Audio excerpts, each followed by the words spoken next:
नांदुरा तालुक्यातील गोसिंग गावात दिलीप ओंकार सुरळकर हे कुटुंबासह राहतात. त्यांची 75 वर्षीय वृद्ध आई अंजनाबाई त्यांच्याच कुटुंबात राहायची. त्यांचे वडील दारुगोळा फॅक्टरीत काम करत होते. वडिलांचा मृत्यू झाल्यावर सरकारने त्यांच्या आईच्या नावावर 6 एकर शेत जमीन दिली होती. तसेच त्यांना 13,950 रुपये पेन्शनही मिळत असे. दिलीप यांच्या मोठ्या भावाचा म्हणजे शांताराम यांचा मृत्यू झाला होता. त्यांना 2 मुले आहेत.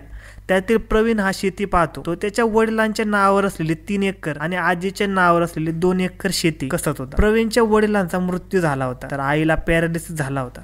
त्यामुळे अत्यंत हालाकीच्या परिस्थितीत त्याचे कुटुंब जीवन जगत होते. तर आजी अंजनाबाई तिला मिळणारी पेन्शन काका दिलीप यास देत होती.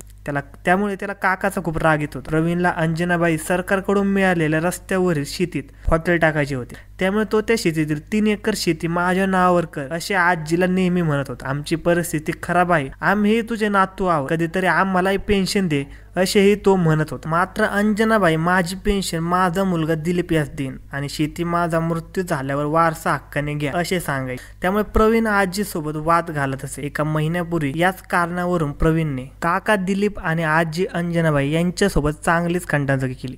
मात्र गावातील काही सुज्ञ नागरिकांनी हा विषय तिथेच थांबून घरातला विषय घरातच निपटला होता. तेव्हापासून प्रवीणच्या मनात आजीविषयी प्रचंड क्रोध निर्माण झाला होता. दिनांक 5 ऑगस्ट रोजी सकाळी दिलीप सुरळकर हे पत्नीसह शेतात निघून गेले. 8:30 ते 9च्या दरम्यान प्रवीण सुरळकर हा बकऱ्या चारण्यासाठी निघाला. जाताना त्याची एक बकरी काका दिलीपच्या घरात गेली म्हणून तो बकरी आणण्यासाठी गेला. त्याला घरी एकटी आजी दिसली.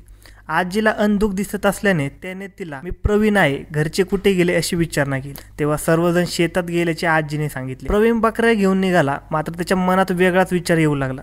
घरी कोणी नसल्याने शेती नावावर करण्याचा आज फैसला करून टाकू. आजीने नकार दिल्यास आजीला संपवून टाकू म्हणजे तिला मिळणारे पेन्शन कुणालाच मिळणार नाही असा आगोरे विचार प्रवीणच्या मनात आला. 400 मीटर अंतरावर बकऱ्या चारत तो मनातल्या मनात विचार करत होता. त्याने मनाशी निर्णय पक्का केला. गावातील एका मेंढपाळास माझ्या बकऱ्याकडे जरा लक्ष द्या, मी संशयात जाऊन येतो असे सांगून प्रवीण तिथून निघाला. तो सरळ काकाच्या घरी आला. आजी खाटेवर बसली होती. आजीला परत त्याने तोच प्रश्न केला. आजी माझ्या नावावर सरकारकडून मिळालेल्या शेतातील 3 एकर शेत करून दे, मी तिथे हॉटेल टाकतो आणि पेन्शन मधील अर्धी पेन्शन दे. त्यावर आजीने परत तेच उत्तर दिले, काहीच मिळणार नाही, मी मेल्यावर वाटून घ्या. आजीच्या उत्तराने प्रवीण चांगला संतापला होता. मग आजच मरकी असे म्हणत जवळच पडलेली साडी घेऊन प्रवीणने आजीचा गळा ताकदीने आवळला. काही सेकंदात वृद्ध अंजनाबाईचा मृत्यू झाला. आजीचा मृत्यू झाल्याचे लक्षात येतात गळपात दिलेली साडी घेऊन प्रवीण तिथून निघाला. वाटेत त्याने साडी फेकून दिली. काका ज्या रस्त्याने ये जा करतो त्याच रस्त्यावर बकऱ्या चारत उभा राहिला. दुपारचे 12 वाजले असावे. नांदुरा तालुक्यातील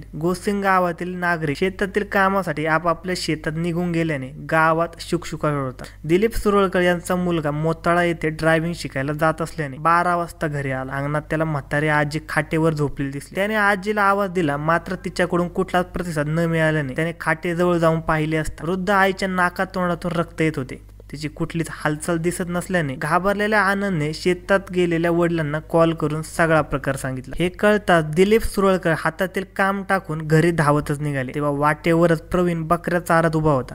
त्याने दिलीप धावत घरी जाताना पाहिले. तिकडे आजीचा मृत्यू झाला तेव्हा मी बकऱ्या चारत होतो असा देखावा त्याने निर्माण केला.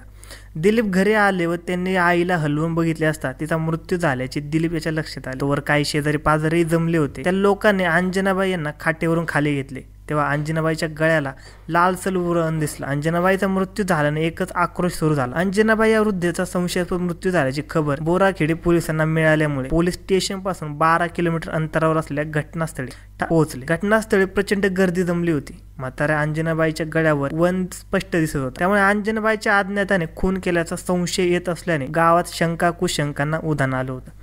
अंजनाबाईचा मृतदेह शवविच्छेदनासाठी बुलढाणा येथे हलवण्यात आला. दुसऱ्या दिवशी शवविच्छेदन झाल्यावर मोठ्या शोकाकुल वातावरणात अंजनाबाई यांच्यावर अंत्यसंस्कार करण्यात आला. शवविच्छेदन अहवालात अंजनाबाईचा गळा आवळून खून केल्याचे वैद्यकीय अधिकाऱ्यांनी नमूद केले होते.